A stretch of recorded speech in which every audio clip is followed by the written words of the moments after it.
Do you need it? Or? Okay.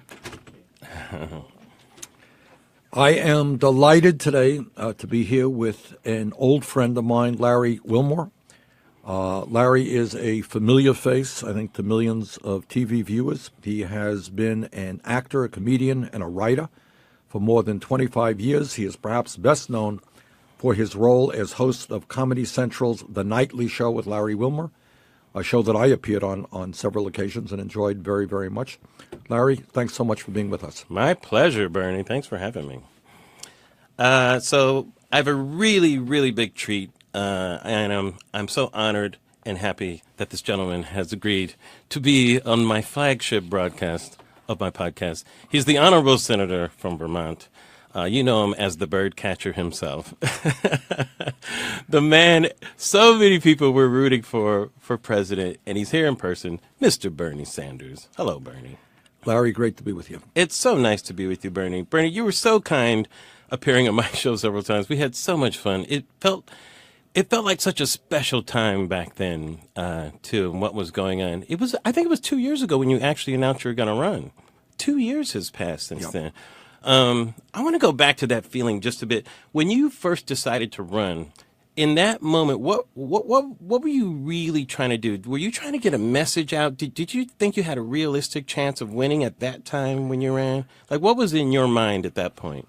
What was in my mind at that particular moment, and I was running for the Democratic nomination, right, was that I thought it was absolutely imperative that a progressive voice be heard. That I believed then and I believe now there was an enormous amount of pain in this country, and that if a strong progressive was not in the race, many, many very important issues would not see the light of day. That's why I initially got in. Did you have a feeling that the Obama administration was a progressive administration or a liberal administration? What was your take on that? It's hard to put a word on it. Barack Obama is a personal friend of mine, is somebody I have an enormous amount of respect for. Given the kinds of obstructionism, unprecedented obstructionism that Republicans threw at him, he accomplished a hell of a lot. And he also conducted his presidency with his entire family, with Michelle and their kids, with incredible dignity and grace. And that is something, especially given today, that we appreciate. Is Obama's politics my politics? No. Did we disagree on a number of issues? We sure did. I think at the end of the day, what happened, and one of the reasons that Trump ended up winning, is no debate that we made real economic progress under Obama. No question about it. Unemployment went down. The deficit went down. We overcame the great financial crisis that he inherited.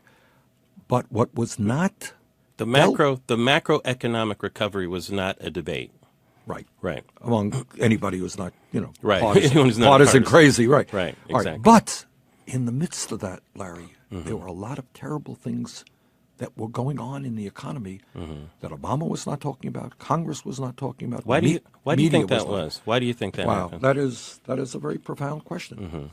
Who gives a damn that kids in inner cities today have unemployment rates of 20-30%? Right. Who cares that in rural areas in West Virginia people are now dying at a younger age than their parents? Who gives a damn that moms in L.A. or New York City or Vermont can't afford to send their kids to college? Who cares a damn about that? They don't contribute large amounts of money into political campaigns, just ordinary people trying to survive. Who cares about them? And Obama did not talk enough about those issues, okay? And Trump picked up and he said, you know what? I feel your pain. The establishment is ignoring you. I, Donald Trump, of all people, am going to take on the establishment. Well, he lied, of course. Yeah. But that was his message.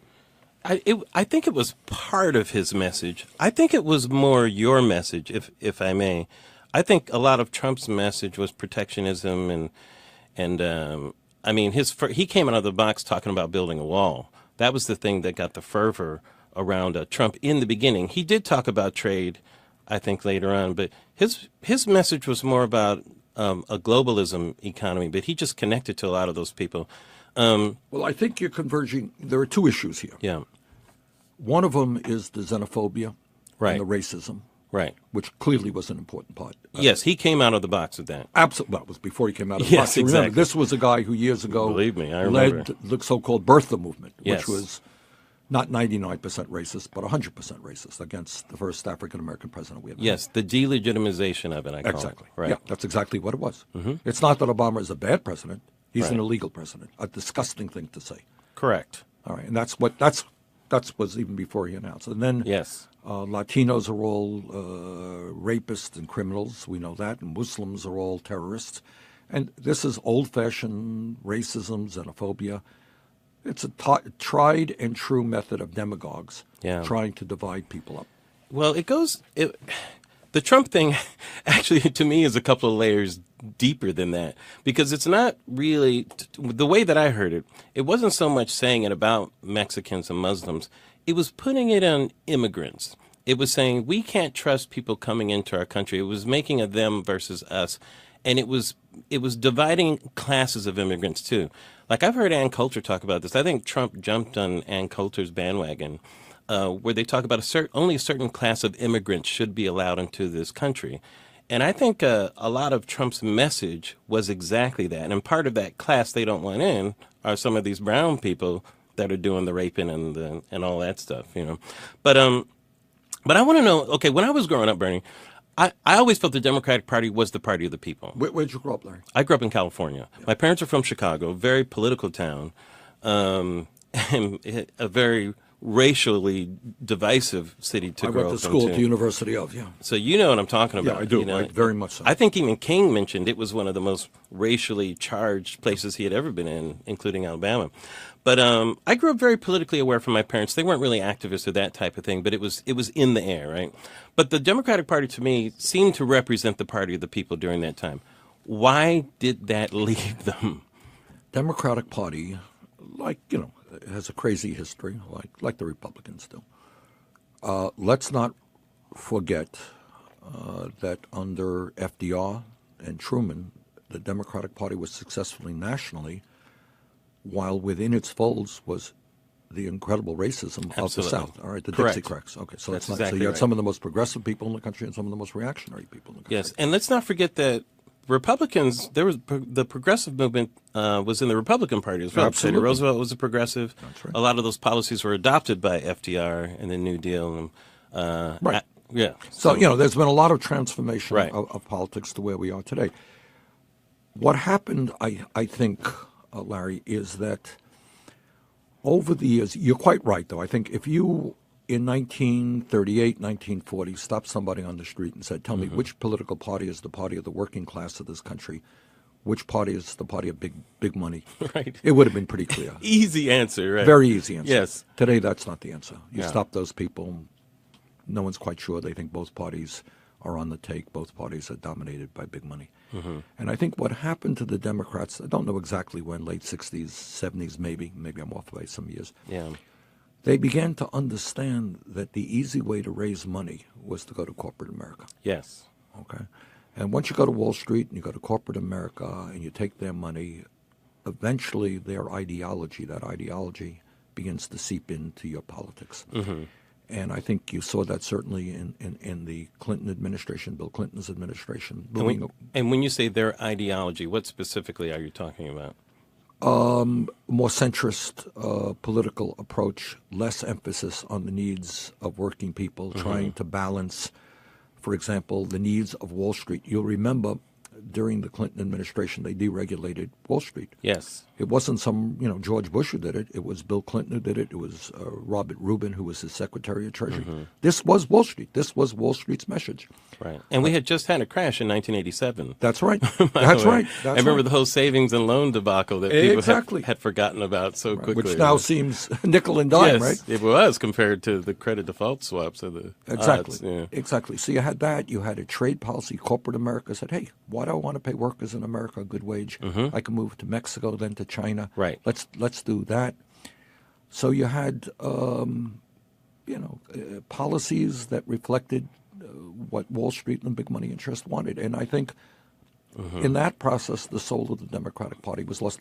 Larry, my philosophy is, and I know not everybody agrees with me, but do you remember that old Woody Guthrie song of Which Side Are You On? Sure. Remember that? Yes, absolutely. Right. Yeah. And that's what, in politics, you got to make a decision. Yes. Where are you going to stand? Yeah. Where are you going to stand? Are you going to stand with working people who are struggling? You're going to stand with the big money interests? You can't be in both camps. Now, it seems that the Democrats feel that they can, because there certainly has been both a corporatist type of agenda along with, and a lot of people have criticized the Democrats for this, along with what people call identity politics. And it feels like identity politics has taken over from working class politics. Is that fair? I think it is. I think it is. As a generalization, I think it is. Yeah. So instead of saying, okay, are we going to, it should go without saying, not a debate, are we going to fight racism on all fronts? Of course. Of course. Sexism, homophobia, that's a given. Yes, let's hope forget so. that.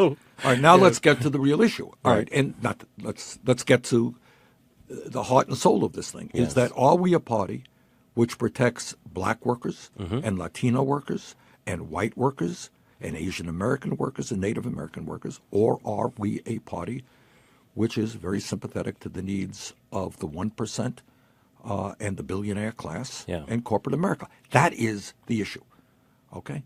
And I think the Democratic Party has got to make it clear that at a time when the middle class has been shrinking for 40 years, there has been a massive transfer of wealth from working families to the top 1/10 of 1%. I think the Democratic Party says we are on the side of working families. We're going to take on Wall Street, take on big money. Yeah. And that's what we're going to do. It almost seems like there's been almost a fetishing of the Dow Jones over the last 30 years, you know. Like we're so concerned with that number as if it means anything, where it really only represents, you know, profits, corporate profits, trade, and that sort of thing. But it doesn't represent what workers are actually making, how people's lives are actually being affected. Do you know Jim Hightower by any chance? No, I don't know, Jim. Jim is an old friend of mine from Texas, populist. And he writes books, and he's a comedian. Jim says, I'm not worried about the Dow Jones. I'm worried about the Doug Jones. Yes. What's happening to Doug? Exactly. He's working at some factory. What's happening to him? I think we forgot about that. I mean, it seems like I actually talked to President Clinton about this a couple of years ago. I was doing something for the Global Clinton Initiative, interviewing him. And he felt that a lot of corporations were rewarding shareholders more than their workers now. Like that was the biggest change, you know, which is it's more about making them happy than making your workers happy and growing your businesses that way, you know. So is the Democratic Party now, do you think do you think it is a progressive party right now, or The answer is, let me give you an unequivocal yes and no. Okay. You got to All right. All right. I helped write, along with Secretary Clinton, what is the most progressive party platform in the history of American politics. For this past election? Yes. Right. And that is officially now where the Democratic Party stands. It stands for a $15 an hour minimum wage. It stands for moving to universal health care, guaranteeing health care to all people. It stands for breaking up the largest Wall Street banks. It stands for pay equity for women, very pro-choice platform. It stands for creating millions of jobs, rebuilding our infrastructure. You read that, it is a very, very progressive document. It stands for making public colleges and universities tuition-free, etc. So in that sense, we have moved. And I think there is a movement in that direction. On the other hand, I would not be honest with you in telling you that there is an element of the Democratic establishment who may give lip service to those ideas, but that's not what is in their really heart of hearts. It seems like the biggest enemy of the progressive movement nowadays may be the Democratic Party. Well, the biggest obstacle. That may be, in the sense. I mean, did you see the event with Dianne Feinstein recently in I did. I San heard Francisco? about it. I didn't see it. She got a lot of shade from that audience. They were very upset with her. They were. It almost seemed like there were two eras that were speaking to each other. You know, there was this era of the Democratic past or current, which a lot of people think is in the past, which fair or not fair, I don't know. And what clearly represented the future of the Democratic Party, or what people would like the future to be, which is that progressive part of it. That's a very good point, Larry. I mean, one of the things that I'm very proud of. Oh, and the other thing is, she was not having it, by the way, either. Like, she's like, sorry, that's how you feel, but that's not how it is. Well, One of the things that I'm proud of is that during my campaign, and if you had asked me way back when, I would never have predicted this. I think I didn't know what the word millennial meant. Just go out and do your thing, right? I didn't say anything different than I've been saying for 40 years. Yes, you've been very consistent on this message. That's for boringly consistent. Yeah. But it turns out that there are a lot of young people, and I'm being generous, young is 40 or under at least. Yeah. Or 60 and under. There you go. Let's keep it real, Bernie. That's right. Youth is, what did they say? It's what's in your heart and Yes. not your chronology here.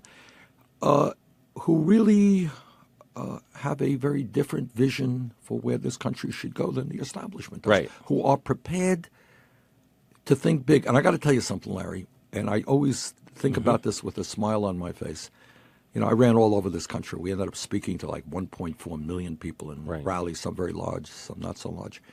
And I remember being out in the fields and agricultural areas in California talking to 5 o'clock in the evening, 10,000 people, young people, black, Latino, white kids, working class people. It was so beautiful. You looked in front of you, so my God, this is a beautiful country. There are beautiful, beautiful people in it who dream big, who really... Very bold. And by the way, it is the least prejudiced generation in the history of this country.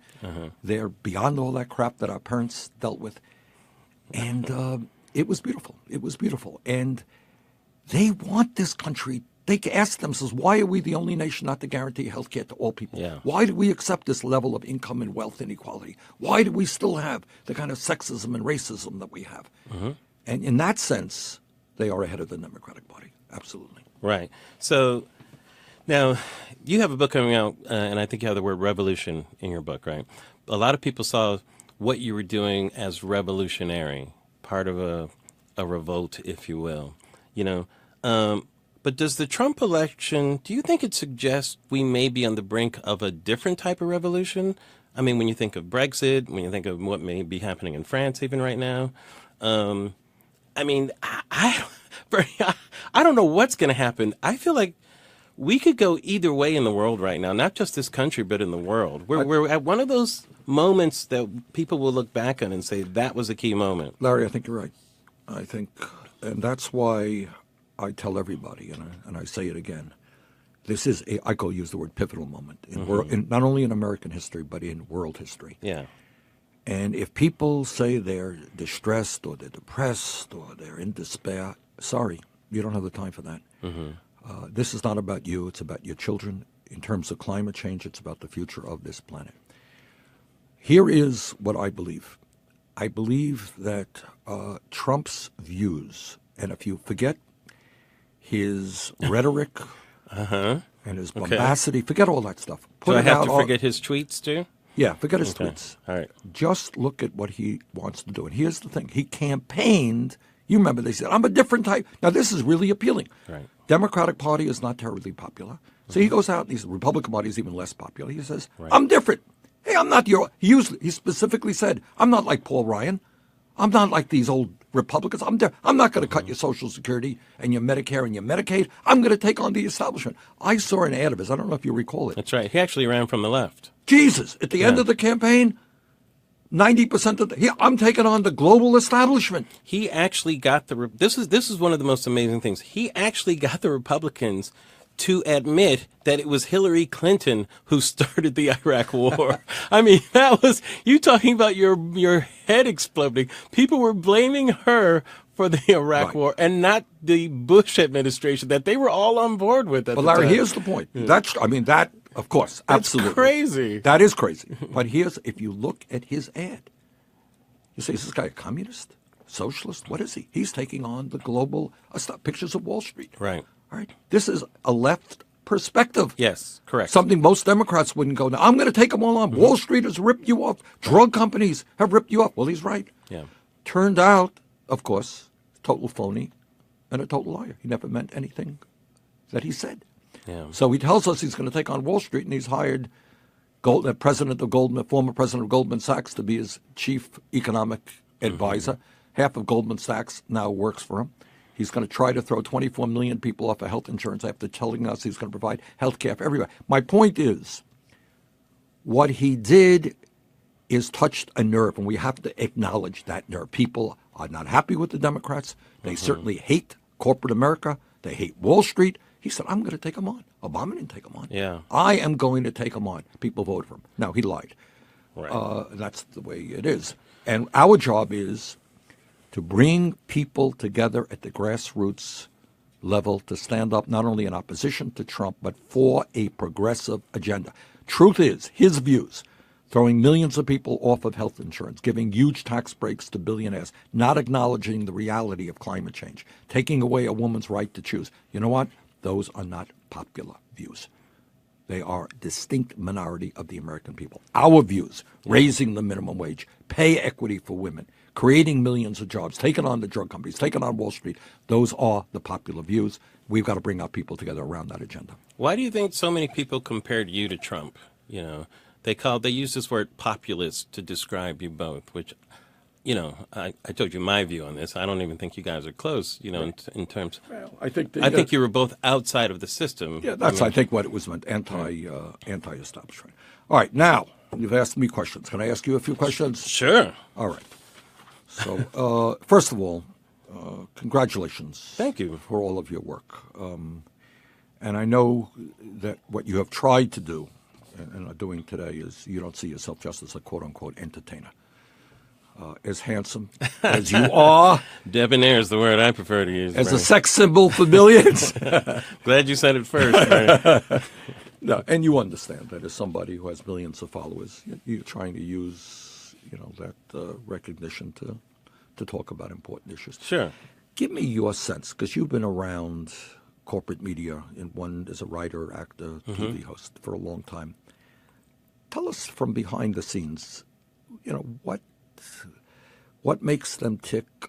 Why are certain things get on the air and other things don't get on the air? Yeah. What can you tell us about corporate America? Well, of course, I come from the content creation part of it, even though people associate me with fake news, I'm not a journalist or that type of thing. I've created comedies and that sort of thing, And the networks over the years have become more corporate and more corporate. And there's really only like 5 companies that are the big companies that own almost all of media right now.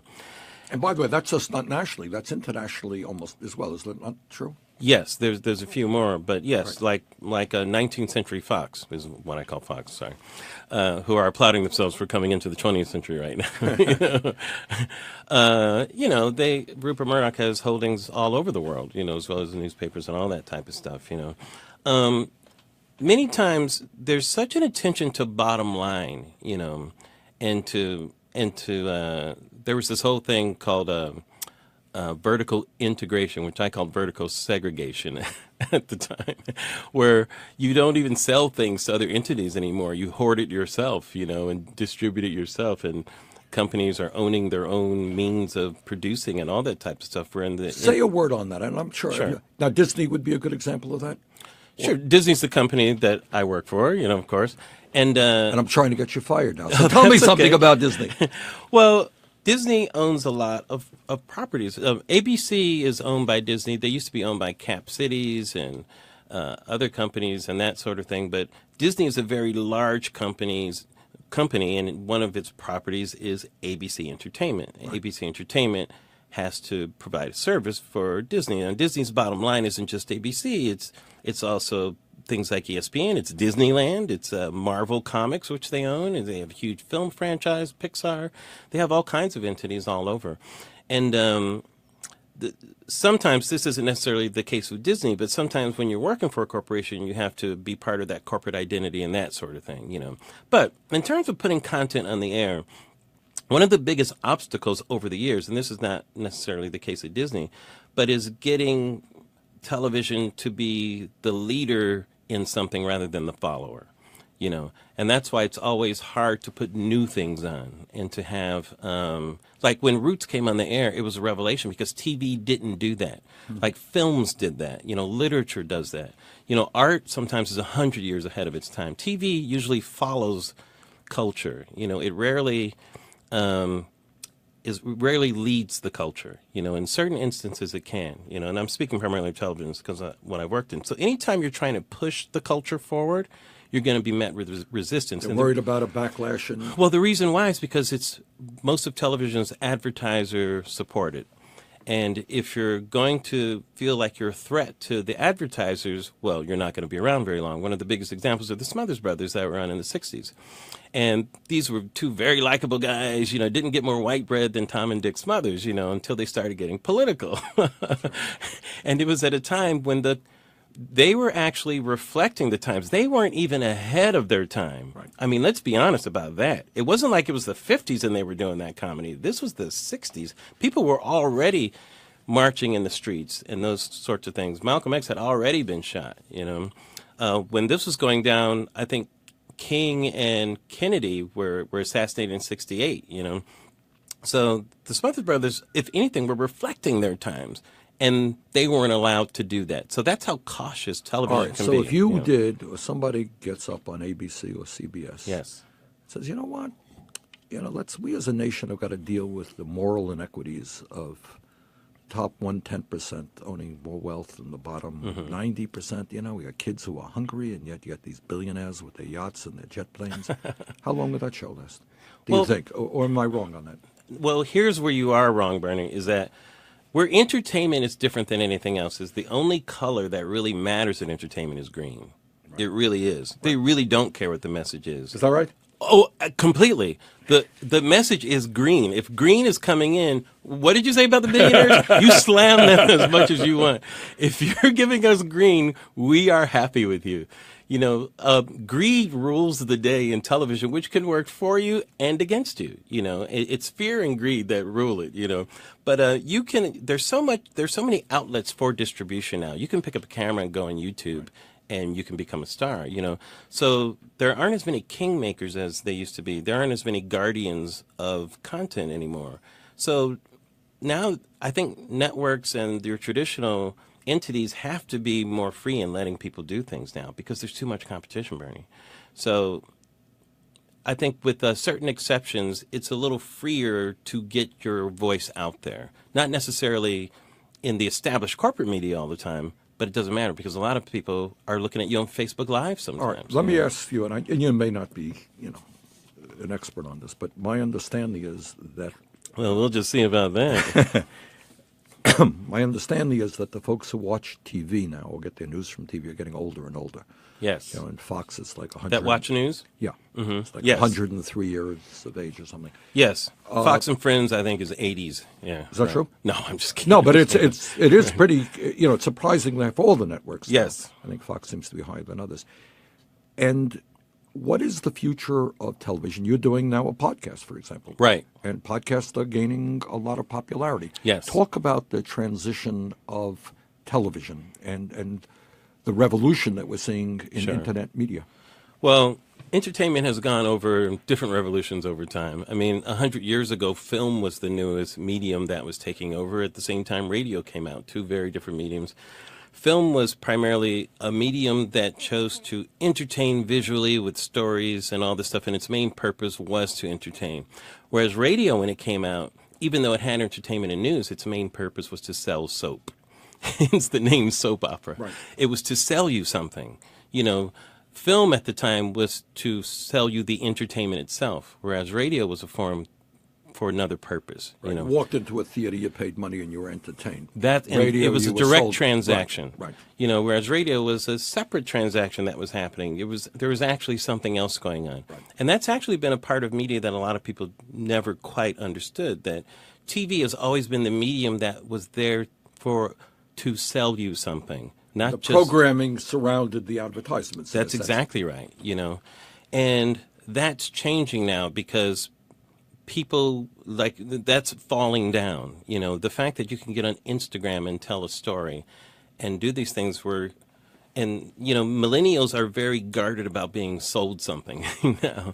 Everybody wants something for free now. Look what happened with music and Napster, and how it broke apart the music business in many ways. Who buys albums anymore, right? Unless you're very popular. But so media is fracturing now in ways that are economically based, especially for the big companies in terms of being able to use advertisers in the same way. That's changing in a big way. The way television occurs is changing in a big way. Like YouTube is coming out with a channel they announced today, where you can just watch all your content on a phone. It's more mobile now, so the idea of TV is even an antiquated idea. What it is called now is just content. You're just watching something, And I'm watching Bernie Sanders. Is that and a you show? can watch it at any time, not at 8 o'clock in the evening. Yeah, you watch it when you want to watch it. It's a la carte. Wow. So it's more personal now is the biggest change. Yeah. I wanted to get all historical on you, though, for a second. No, I mean, it is really very interesting, and it's kind of revolutionary what's happening. It is. One of the things that is changing, too, is that because it's so free, you can broadcast anything.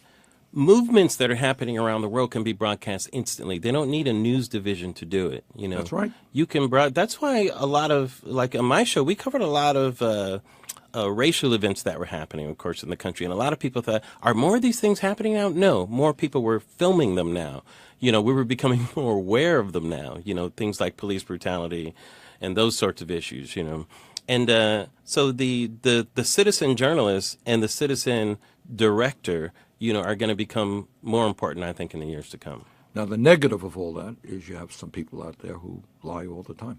Correct. That's where you get your fake news, and that sort of thing, Yeah, I mean, there was a good reason. The people that were the guardians of the content, there was a weeding out of the bad and the, you had to really be good to get through that process. So the people that made it through were very polished, and you had to up your game, so to speak, It's in almost in any field, So when it's wide open like that, it's harder to know, I mean, what you're looking at, if it's any good or if it's honest, if you can trust it, yeah, or whatever. Let me ask you a question on that. Talking about fake news and with all the partisan squabbling that's going on and people feeling like they don't know who to trust, who do you think we can turn to trust? That's a great question, Larry. And obviously, if you talk to some of my colleagues down the hall, they will give you, other folks. In fact, this is how crazy. Let me give you an answer and show you how crazy the situation is.